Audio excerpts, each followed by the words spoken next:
The Philippines lies along the Great Earth Faults extending to deep undersea trenches, and so through violent earthquakes what is now the Philippines rose to the surface of the sea. In the Pleistocene era, the Philippines was connected by land bridges to Borneo, Java, Sumatra, and mainland Asia. Today, the old bridges are submerged, but their peaks survive as the Palawan and Sulu Island groups. The Philippines is an archipelago lying southeast of the coast of the mainland of Asia. It is located a little above the equator and thus belongs to the northern hemisphere. The location of the archipelago lies at the northeastern terminus of the long route from Arabia and India. The Philippine Islands, with the Sulu Protectorate, extend a little over 16 degrees of latitude from 4 degrees 45 to 21 degrees north and longitude from 116 degree 40 to 126 degree 30 east, and over some 7,000 islands, many of which are mere islets, besides several hundreds of rocks jutting out of the sea. North and west of the archipelago lies the West Philippine Sea, to the east is the Pacific Ocean, and to the south are the Salabis Sea and the waters of Borneo. In a note verbal submitted by the Philippine government to the United Nations on March 7, 1955, the Philippines is defined as a mid-ocean archipelagic state. The Republic of the Philippines is an archipelago that is cut up into more than 7,000 islands, of which, however, only about 800 are inhabited. The rest are rocks or beautiful coral formations that break the surface of the sea. Only on the biggest islands, Luzon and Mindanao, are there any points that are as much as 75 miles distant from the coast. The principal smaller islands comprise the Visayas group between the larger two. From the air, the view is tropical, and except for the striking insular pattern, it is unmistakably a Southeast Asian landscape. It is the face overall of an underdeveloped but developing country. Of approximately 7,107 islands and islets that compose the archipelago, some 4,000 have no names. Luzon, Mindanao, Negros, Samar, Palawan, Panay, Mindoro, Leyte, Cebu, and Bohol are the 10 biggest islands. The total land area, excluding the bodies of water surrounded by the land such as Laguna de Bay, Taal Lake, Lake Lanao, and many more like this, is 300,000 square kilometers. A look at the physical map of the Philippines shows that it is mountainous. The land surface is crisscrossed with mountains and drained by small river systems. The Philippines has extensive but small river systems which are mostly delineated by the mountain ranges. Volcanic in origin, the mountain ranges form the circuit and watersheds of the Pacific Basin of the Earth's surface. Volcanoes dot the three geographic regions of the country and have been for centuries one of the natural causes of destruction of life and property. The Philippines lies within the Pacific seismic belt and has consequently experienced severe earthquakes. Aside from the ruggedness of the land mass, the coastline of the Philippines is irregular and stretches for about 36,289 kilometers. Because of the irregular coastline, the country abounds in good harbors, landlocked straits, and hundreds of rivers, bays, and lakes. Manila Bay, which has an area of a little less than 2,000 square kilometers and a circumference of about 190 kilometers, is considered one of the finest natural harbors in the world. The Philippine Deep, which is found east of the Philippines near Samar and Leyte, is considered as one of the deepest sea trenches in the world. The Philippines has a tropical and maritime climate, which is tempered by the breeze from the Pacific Ocean on the east and China Sea on the west. Based on rainfall and temperature, there are two major seasons: the dry season, which extends from December to May, and the wet season, which extends from June to November. Generally, typhoons have influenced the climate and weather of the country.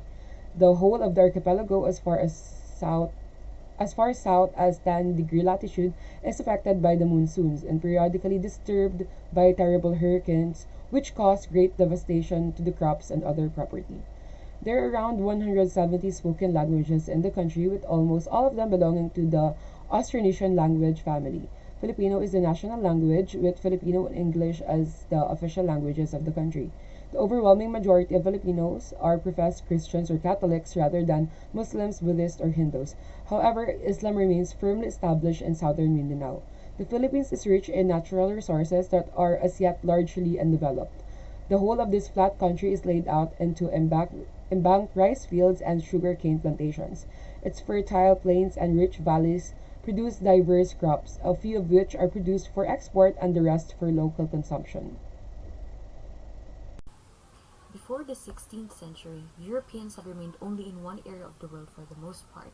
At the end of the 16th century, they sought to expand their power and influence by traveling overseas. So the Europeans were attracted to the idea of gaining access to spices and other precious materials for trade in Asia. and this economic expansion was one of the motives of European exploration at the time. Thus, the European expansion as a government enterprise also led the Portuguese explorer Ferdinand Magellan into discovering the Philippine archipelago. Subsequently, explorer Ruy Lopez de Villalobos sought to claim the Philippine Islands for King Philip II of Spain. However, Villalobos failed to colonize the Philippines as one of the Spain's colonies and states, so Miguel Lopez de Legazpi was sent thereafter, who established the first permanent settlement in Cebu in 1565. The Balangay. The Balangay or barangay was the social society encountered by the Spanish when they arrived in the Philippines in the 16th century. It is derived from the Malay phrase balangay, which means boat. Most barangays only have 30 to 100 houses, while some only have 20 to 30 inhabitants, while Visayan barangays near the seaside have no more than 8 to 10 houses. While barangays are often small social units, there are populated barangays such as those in Manila, which were inhabited by 2,000 people when the Spanish came. In general, barangays are spread out. The majority of barangays are situated along or near the coast or along rivers, while others settle near springs because it is easier for people to go to fishing for sustenance, easier to get water for bathing, washing, and drinking. It is accessible also as people travel by water and it is convenient to conduct trade. Houses in a barangay are considered temporary shelters since they are made of renewable materials, and when a family member dies, they have a ritual of burning or leaving the house. This impermanence was also influenced by shifting cultivation. Barangay has a low level of political and social organization. Barangay is more of a social unit rather than a political unit, with kinship as they are connected by blood or marriage, economic interest, and shared rituals serving as means of social cohesion. According to Salazar, barangay is a clan assembly with a primary goal of increasing agricultural productivity. The four pillars of Philippine ancient political structure and culture. They are the Datu, the Babaylan, the Bagani, and the Panday. The Datu. Datu is the leader of the Balangay. Datus are often the strongest, brightest, and wealthiest member of the Balangay, and their primary role is to protect and govern the barangay's economic and political affairs. The status of Datu was inherited and handed down through the male line, but in other cases, the authority of Datu was reliant on the allegiance of commoners and slaves who might pledge their allegiance to the Datu of their choosing. Datu were likely more merchants, yet they also launched raids and attacks against other barangay to avenge grievances or battle vendettas. The Babaylan. The Babaylan are pre-colonial masters in astronomy, religion, and medicine. They generally perform the rites and communicate with the Anito to determine when it is appropriate to plant. The Babaylan also oversees the rites for funeral ceremonies for the deceased. Babaylan are mostly women, although there are few male Babaylan as well who must appear like women. The Bagani. The Bagani is the barangay protector against violence as well as the guardian of peace, order, and stability. The Panday. The Panday are in charge of making barangay tools like weapons, farming and household tools, and jewelry. Panday are mostly males, with women in charge of weaving and ceramics. The 16th century Visayan social organization was divided into three classes, the Datu, Timawas, and the Oripes. Now the term Datu is used as both a social class and a political title. It refers to both an incumbent ruler of the community or barangay and all members of the ruling class. The right rule depended on direct descent from former rulers. The Datus were part of a chiefdom, which is a loose federation of chiefs bound by loose ties of personal allegiance to a senior among them. So the head of such a chiefdom exercised authority over his supporting chiefs, but not over their subjects or territory. Instead, he had control over local and foreign trade. So a Datu's authority comes from his birthright or lineage, but his power mainly comes from his wealth, number of slaves and subjects, and his reputation for physical prowess. So a Datu was expected to govern his people, settle their disputes, protect them from enemies, and lead them in battle. So the Datu as a chief had limited authority and could not coerce other Datus. Next, the Timawas were freemen who were free because of their ancestors. Compared to the slaves who can also be freed, the Timawas as the recognized Timawa, here the freemen were considered as a privileged class. As non-slave citizens, the Timawas enjoy special laws and exemptions. So they pay tribute, buhis or handog to show alliance with the Datu. However, those who served as the Datu's military forces, or knights and hidalgos, were exempted from paying tribute. They are allowed to lend and borrow money, enter business partnerships, and acquire slaves, but they are restricted from inheritance. Now, the right to restrict inheritance sets them apart from the Datu. The lowest, we have the Oripon. Now, the Oripon were slaves that could be bought and sold. The so-called slaves were not actually slaves in the Western or European sense, but they were dependents. Their status depended on birthright, inheritance, or acquired debt, lessened penal sentence, or victimization by someone more powerful. So the Oripes were divided into the Sagigilid and the Namamahay. The Namamahay ranked higher than the Sagigilid, but basically they're almost the same as also belonging to the Oripon.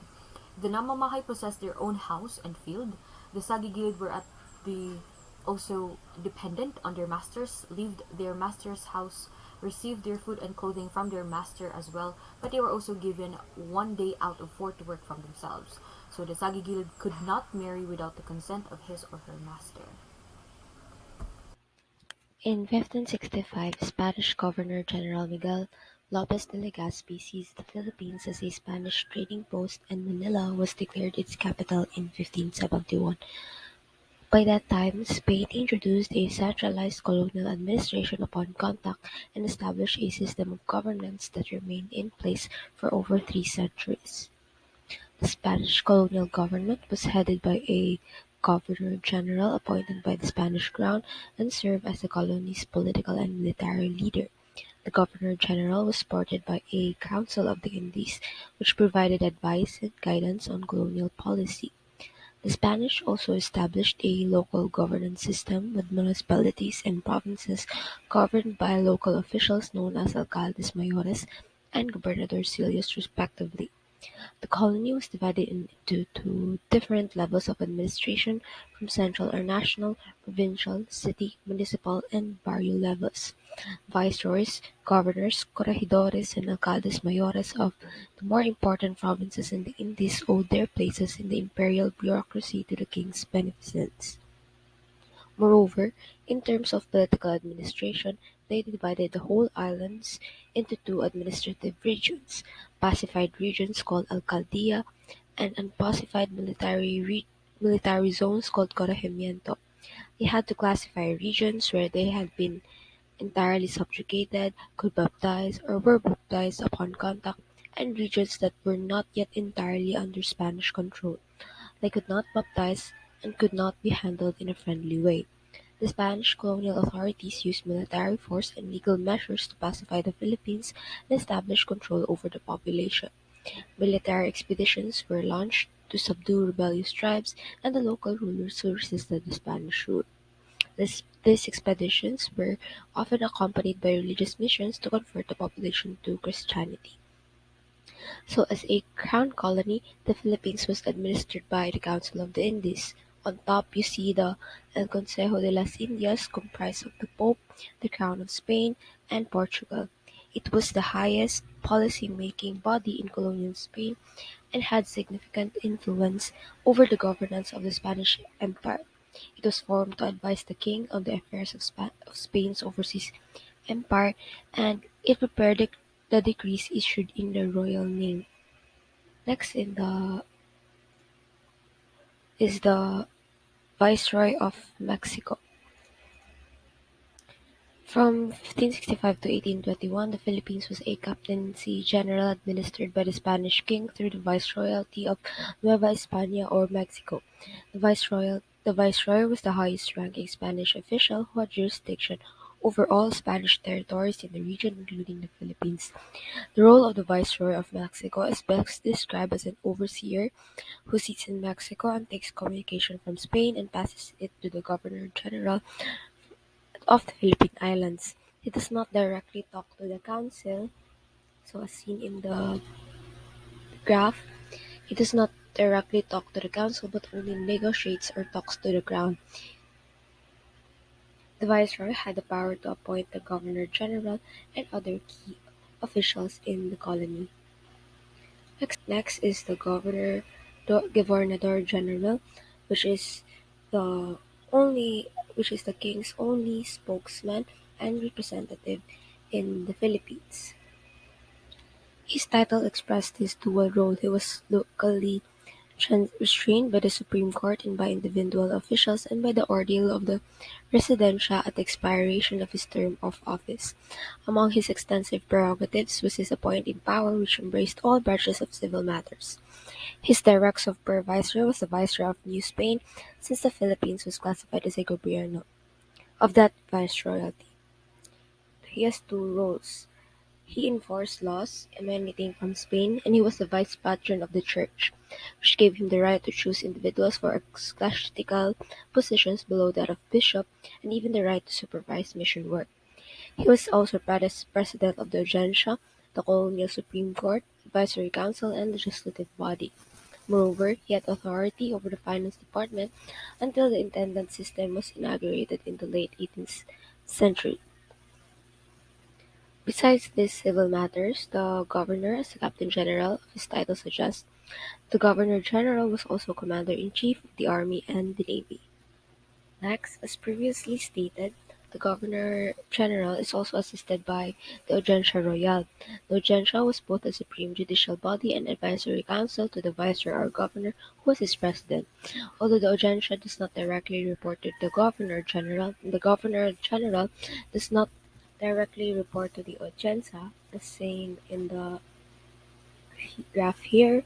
The Audiencia, in a way, assists the administration of the islands, which is made up of the Residencia General, Visitador General, and 8 oidores. Besides the function of this body as the highest court of appeal for criminal and civil cases, it served as a check upon the governor. The Regentia was created to offer a means for officials to be held strictly accountable for all actions taken throughout their tenure or office. It was first used in 1501 in the Indies. It was the judicial evaluation of a residentiado, the one who is judged after his term of office, which was overseen publicly by a juez de residencia imposed on a residentiado found guilty of public wrongdoing, were severe fines, confiscation of properties, imprisonment, or a combination of all three.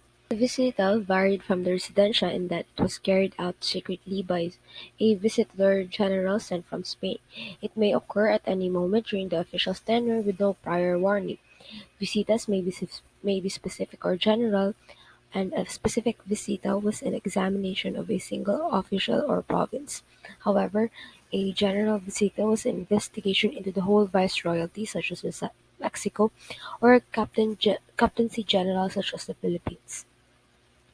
The Visitador General reported his findings directly to the king, as and wrongdoers were punished, removed from office, exiled from the colony, or a combination of the three. The governor was assisted, checked, and often opposed by a group of oidores or judges who formed the audiencia. An oidor was a member of the audiencia or one of the judges of the audiencia or Supreme Court. Now let's proceed to the discussion of the Alcalde Mayor and its function. As Kushner notes, on the national level, the audiencia and the governor played major roles. Their counterpart on the provincial level was the Alcalde Mayor.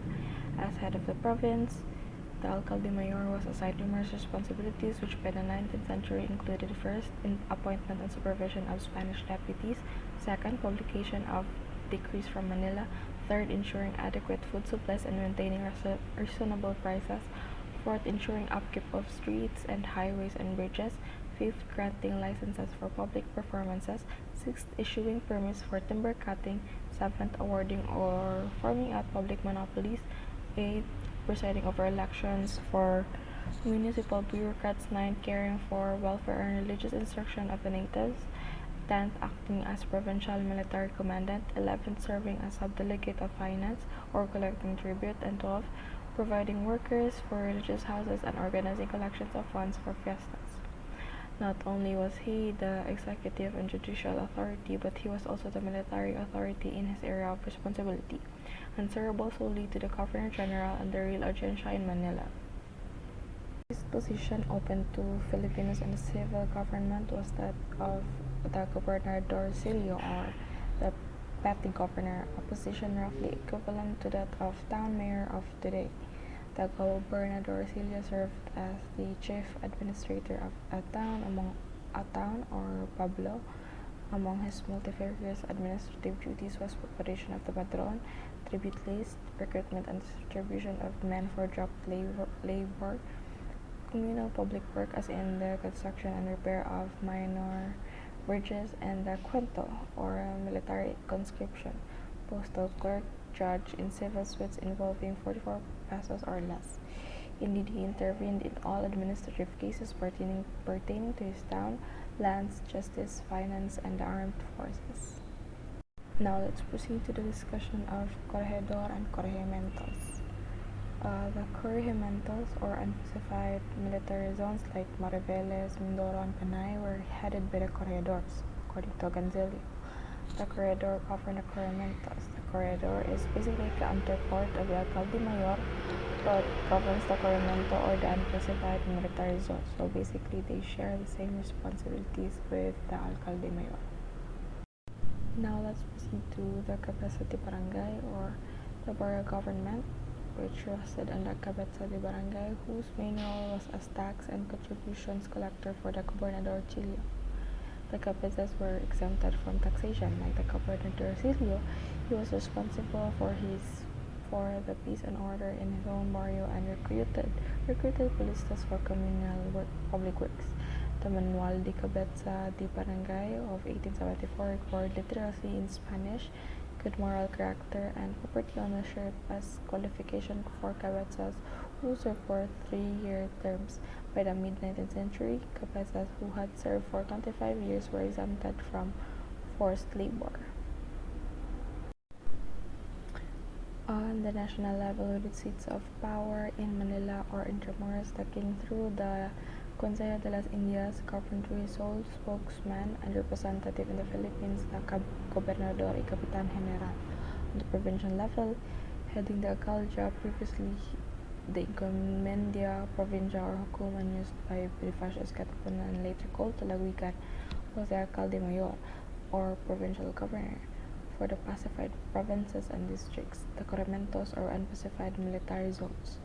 On the municipal level, the little governor or gobernadorcillo, later replaced by the capitan municipal in 1894, headed the pueblo or municipio. Barrio government rested on the cabeza de barangay, whose main role was as tax and contributions collector for the gobernadorcillo.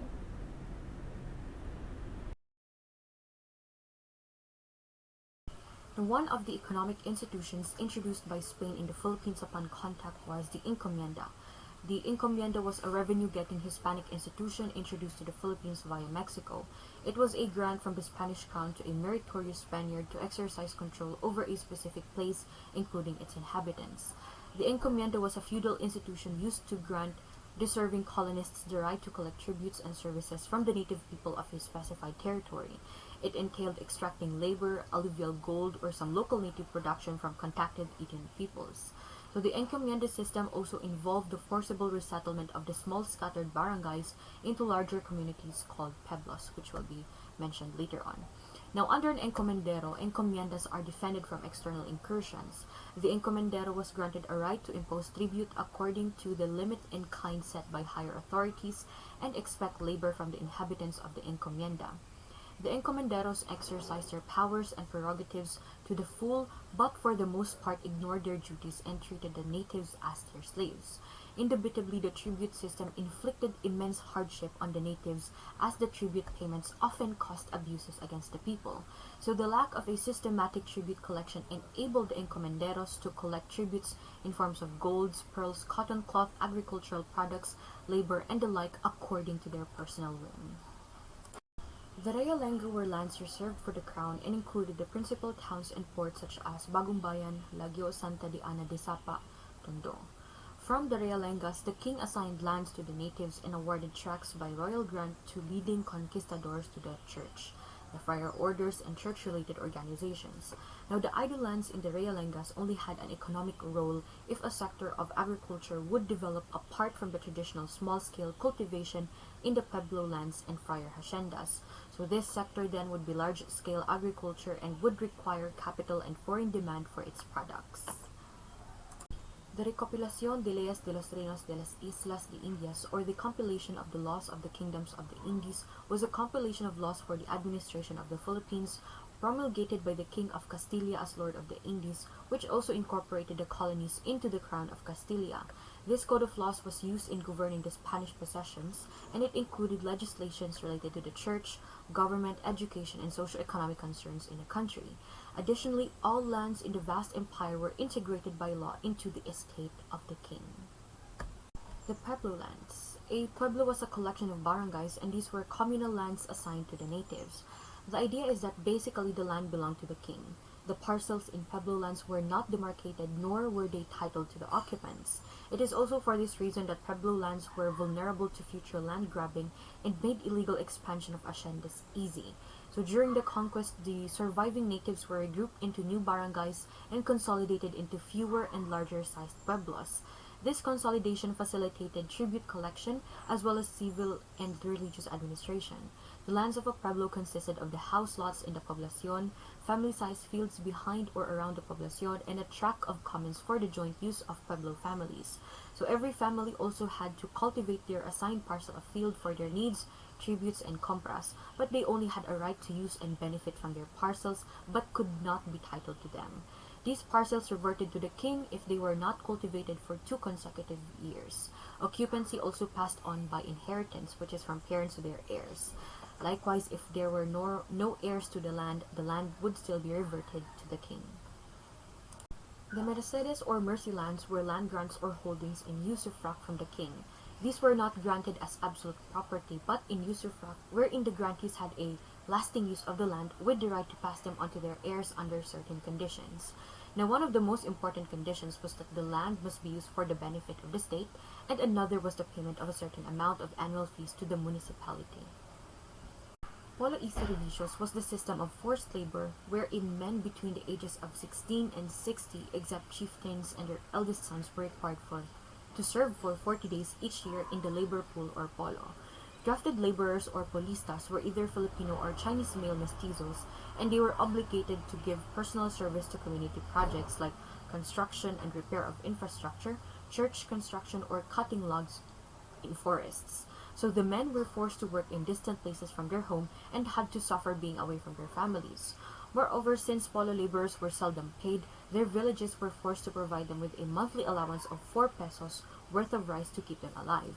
Now, this burden was made even worse by the fact that the absence of these men caused a manpower shortage. So the shortage of manpower meant abandoned fields. As a consequence, many people died of hunger. So Spain further introduced destructive, disastrous, and discriminatory economic institutions in the Philippines that greatly affected the colonized, which will be discussed in the next part. What were the economic institutions introduced by Spain in the Philippines upon contact? Spain further introduced destructive, disastrous, and discriminatory economic institutions in the Philippines that greatly affected the colonized, such as the Tributo Reales, Compras Reales, Inquilino system, Sanlang Bili, the Hacienda system, and the galleon trade. These futile economic institutions, designed to maximize extraction from the colonies at the expense of the colonized, only served the interests of the colonizers. The colonial people continued to live in abject poverty as a result of these economic systems, which caused great inequity and misery in the colonies. These economic institutions are never favorable, useful, or helpful to the colonized. The Tributo Reales.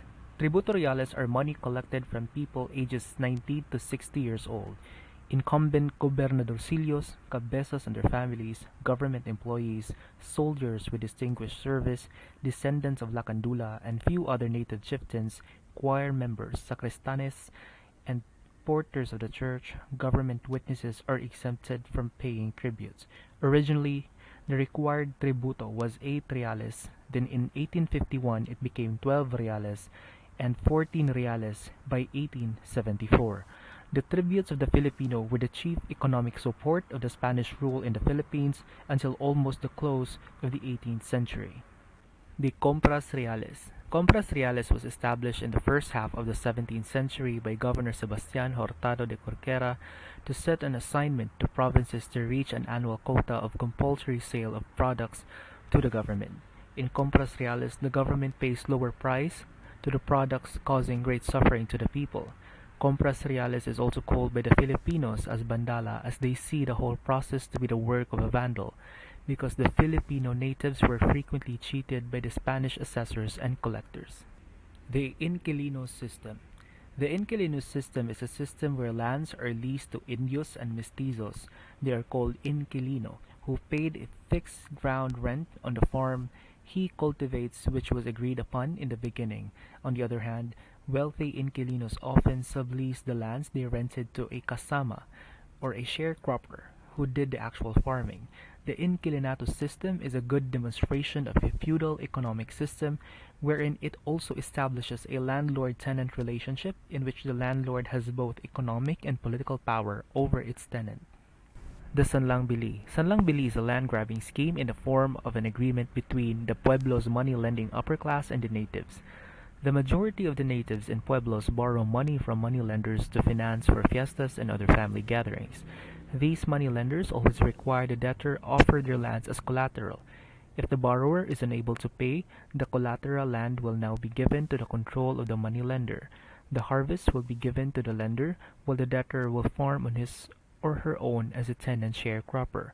Sanlangbili mirrors the inquilino system. The hacienda system. Vast tracts of land were granted to the first conquistadors. However, the ownership of the majority of these estates were transferred to the friars, the church, and other similar organizations because the majority of these conquistadors had no family, fled the Philippines, or died in battle. As a result, the church and friars and other similar organizations' haciendas are the largest ones. The friars sublet the hacienda lands in parcels to native families to cultivate, while other friars sublet bigger tracts of land to the inquilinos, who in turn sublet their leased lands to the native families. The hacienda system has not helped Filipinos economically and contributed to the subjugation of natives who leased lands. Moreover, land acquisition by the Spaniards, Creoles, and Chinese mestizos further contributed to the expansion of haciendas in the Philippines. By unjust crop sharing, land grabbing, and other unfair practices that result in the subjection of the natives, the hacienda has evolved into one of the instruments used by the friars to exploit, oppress, and marginalize the natives. It is not surprising that the most intense conflicts during the revolution took place in the provinces with the greatest hacienda lands, such as in Cavite, given that the friar hacienda continued to grow until the 19th century, acquiring 165,000 hectares of land. The galleon trade. Acapulco, Mexico, and Manila, Philippines were the routes of the galleon trade, a trading system through a ship called galleon, a commercial vessel that carried goods and people between two nations.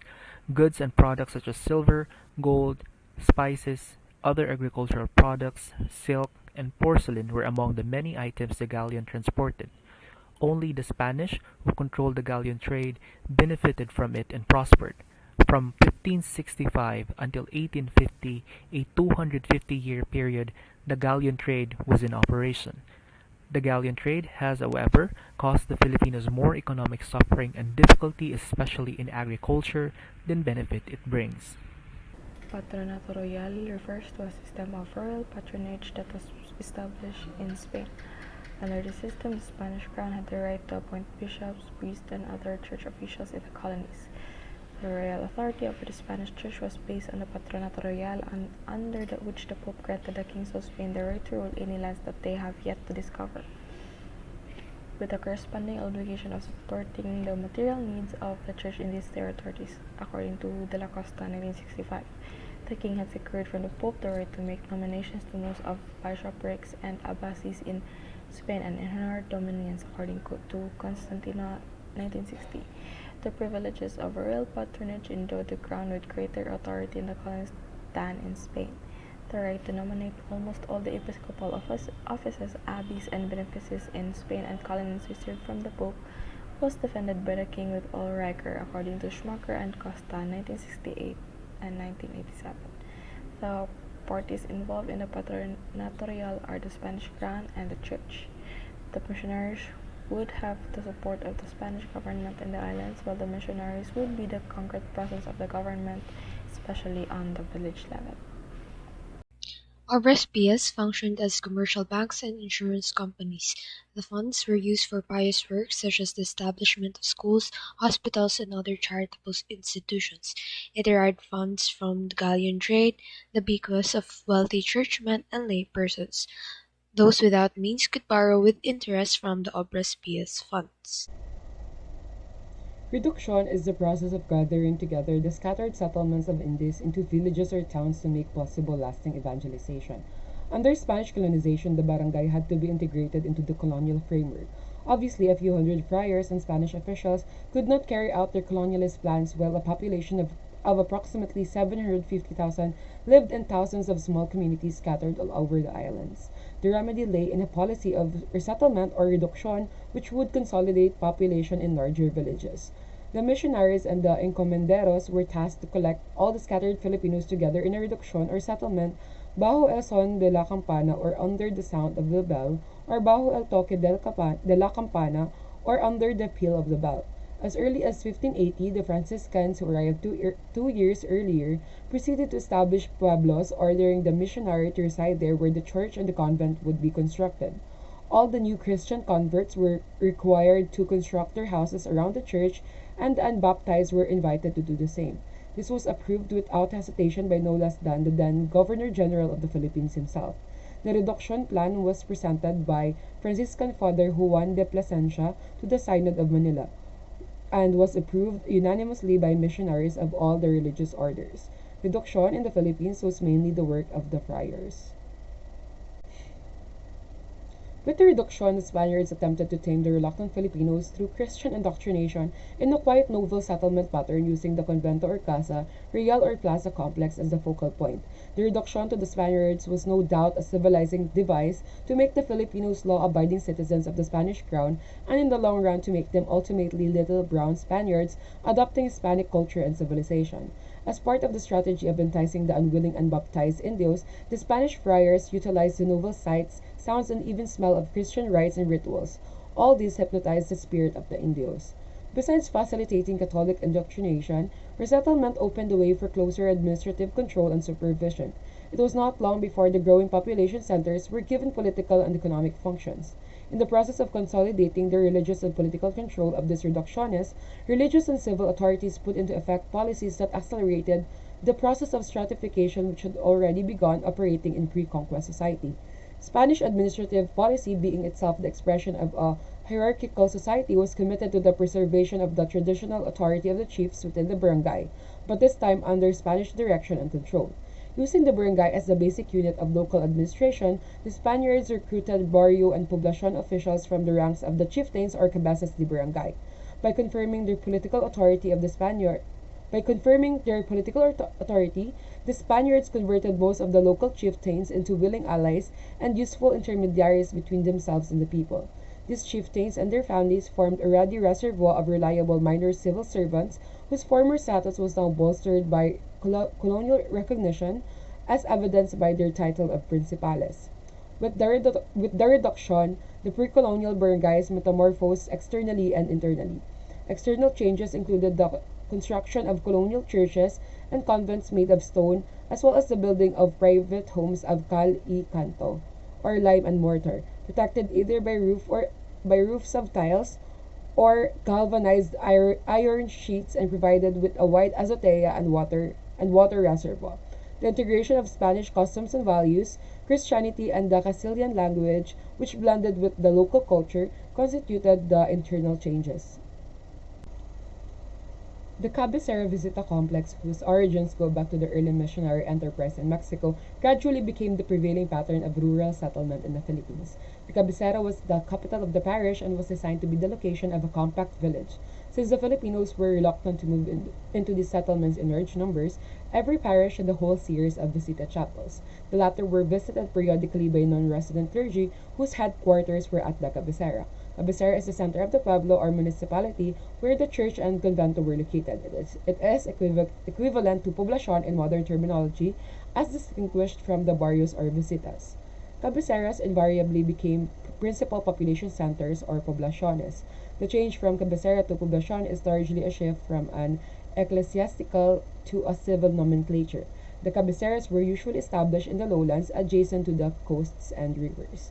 The edifices usually located in a cabecera are the iglesia or church, which is the heart of the cabecera, gender-segregated schools, namely Escuelas de Pueblos por los Niños and Escuelas de Pueblos por las Niñas, which are located at the opposite sides of the iglesia, the Casa Municipal, where the Gobernadorcillo hold the office and where Guardia Civil are located, and the Mercado and the Sultadahan or cockpit. The friars constructed chapels in the larger villages. This came to be called visitas from the practice of the friars making periodic visits to these villages to say mass and impart the Christian doctrine. The visita is related to the iglesia in a way that the visitas served as satellite churches of the iglesia. The visitas were apt to be located at valley and in the foothills. The area beyond the visitas formed a kind of buffer zone separating the quasi-Hispanized peoples of the maritime lowlands from the pagan negritos of the mountains. The prototype of the contemporary rural barrio can be traced back to the Visita Chapel of the early missionaries. The iglesia is the church which serves as the assembly point for major parish occasions and is the center of attraction in the cabecera. The iglesia is located in the heart of the poblacion or urban center of pueblos. The iglesia is related to the visita because the latter serve as satellite churches of the iglesia and bring the people from the barrios to the iglesia for major parish occasions and pista official or festival of the patron saint. The Escuelas del Pueblos de Ambos Sexos was inaugurated through the Moorish Decree of 1863 by Queen Isabel of Spain. A free compulsory publicly supported system of primary schools came with the Educational Decree of 1863. Each town had at least 2 schools, one for boys and another for girls, aged from 6 to 14 years old. Subjects taught were in the 3 R's, Christian doctrine, morality and sacred history, general geography and Spanish history, agriculture, rules of courtesy, vocal music, and Spanish language. Pupils were forbidden to speak their own dialects. Girls studied sewing in lieu of agriculture, geography, and Spanish history. Parents who did not send their children to schools were fined one half to 2 reals. It must be noted that education was free only for poor pupils whose parents' income was duly certified by the town gobernadorcillo and approved by the parish priests. However, wealthy parents paid a moderate sum monthly. Associated with the policy of attracting the Filipino chiefly class to conversion was the founding of a secondary school for the sons of native ruling families in preparation not only for Christianizing but also as future gobernadorcillos and cabezas de barangay. Thus, the Colegio de Niños was founded in 1596, an annex of the Jesuit Colegio de Manila established a year before. Here, the sons of chiefs were taught Christian doctrine, the rudiments of the 3 R's, vocal and instrumental music, and handicrafts. The earliest colleges exclusively for sons of Spaniards were established in the Philippines by the Society of Jesus, the Colegio Maximo de San Ignacio, which later became a university, the College of San Ildefonso, now the University of San Carlos, the sole secondary school outside of Manila or in Cebu, and the Residential College of San Jose, opened with only 13 students in 1601. In the College of San Ignacio, there were 2 kinds of training. One was for the priesthood and the other for a general secondary education. The curriculum included Latin, philosophy, canon and civil law, and rhetoric. The College of the Immaculate Conception, now the Ateneo de Manila University, grew out of the Escuela Pia for poor boys in 1817 and was founded by the Jesuits upon their return from expulsion in 1859. It was subsequently converted in 1865 to the Ateneo Municipal de Manila. The Society of Jesus ably administered the Escuela Normal de Maestros de Manila, the first normal school to train male teachers for primary schools, established by the Decree of 1863. As order of preachers, the Dominicans also offered tertiary education for boys and girls. The present University of Santo Tomas, originally called the Colegio de Nuestra Señora del Santísimo Rosario in 1611, was converted into a Dominican university in 1645. It was not until the last quarter of the 19th century when such courses as medicine and pharmacy, notary public, philosophy and letters were included in the curriculum of the University of Santo Tomas. Opened in 1620, the present College of San Juan de Letran was originally founded as the Seminario de Niños Huérfanos de San Pedro y San Pablo for orphan Spanish children. Since 1640, it was known by its present name and is now considered the oldest secondary school in the Philippines. The first boarding schools for Spanish girls in the Philippines were the colegios of Santa Potenciana and Santa Isabel, now considered the oldest school for girls in the archipelago. They were originally founded for the benefit of orphan Spanish girls. Besides this, exclusive colegios for the daughters of upper-class Spaniards were called beaterios, established for young girls called beatas who led a secluded life. There were 5 beaterios, and 2 of these were actually established to teach Spanish culture and values to young Filipinas and were founded by Filipino women, the Religious of the Virgin Mary, and the Beaterio de San Sebastian de Calumpang of the Orden Terciarias de Recoletos. The 19th century saw the establishment of other colegios for women. The Colegio de la Immaculada Concepcion Concordia, now Concordia College, the Oban, and Assumption, which supervised the Escuela Normal Superior de Maestras to prepare Filipino women teachers for primary schools. A primary school set up in 1864 by the Ayuntamiento of Manila, the Municipal Girls' School, was transformed into a normal school for women teachers in girls' schools 4 years later under the Sisters of Charity. The earliest schools in the Philippines were in compliance with Charles V's decree of July 17, 1550, which provided that Indios in all the Spanish colonies were to be taught the conqueror's language. As part of the conversion, the Spanish missionaries in the Philippines used children in the belief that they would learn La Cartilla, or Spanish alphabet, La Casillana, or Spanish language, La Doctrina, Christiana, or Christian doctrine, customs, policies, and transmit them in the town afterwards. La Cartilla was the Spanish alphabet, which at the time meant a primer for grade school students. La Casillana is the Spanish language. As early as the mid-16th century, Spain had desired that schools for the teaching of Spanish among the Indios be established in their colonies. In May 1596, Governor Francisco Tala was instructed by the Crown that in order to make reduction successful, the Filipinos should be taught Castilian, and the friars should learn the language of the Indios, whom they are to teach and instruct. Although there were a number of colonial laws passed on the teaching of the Castilian language, Spanish bureaucrats, spearheaded by the friars, deliberately refused to teach and promote their language among the Filipinos. They simply reasoned out that there was a lack of language materials, an absence of a teaching strategy for an alien tongue, and above all, a lack of qualified teachers of the language. Behind this smokescreen, of course, was the fear of the Spanish friars that a Filipino who knew the Castilian language became better educated and therefore a future subversive or a filibustero. La Doctrina Christiana is a book which contains the principal prayers such as the Lord's Prayer, the Ave Maria, and the Creed, together with the commandments or basic truths and the duties of a Christian and moral demands of Christianity, which were supposed to be memorized before baptism. Here, not only could memorization be tested, but also a systematic effort made to deepen the understanding of the new Christians by sermons.